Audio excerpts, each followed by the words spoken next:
Today we're going to talk about prime and composite numbers. A prime number is a number that has only two factors, 1 and the number itself. A composite number can be made of more factors than that. For example, 2. The only numbers that can go into 2 are 2 and 1. So that is a prime number. 100, on the other hand, has many different factors that can go into it. We know that 2 can go into 100 because 2 times 50 is 100. If we were to factor 50 down, we would see that 2 also goes into that because 2 times 25 is 50. Therefore, 4 times 25 would be 100. If we factor 25, we know that 5 times 5 equals 25. 5 is a prime number. The only numbers that can go into 5 are 1 and 5. Therefore, the prime factorization for 100 would be 2 times 2 times 5 times 5. We have 4 factors required to make that number.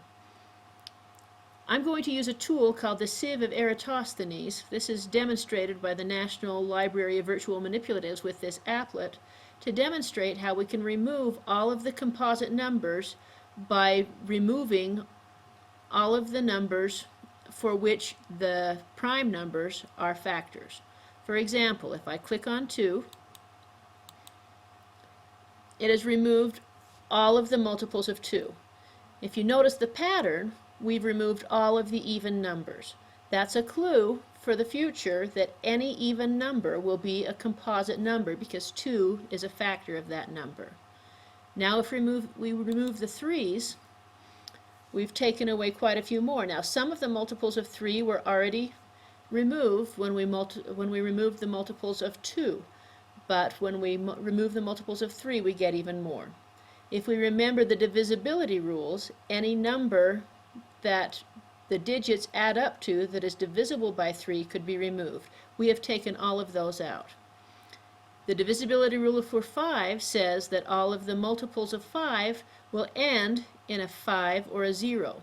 The zeros were already removed when we removed the 2, but when we click on 5, anything that ends in 5 is also removed.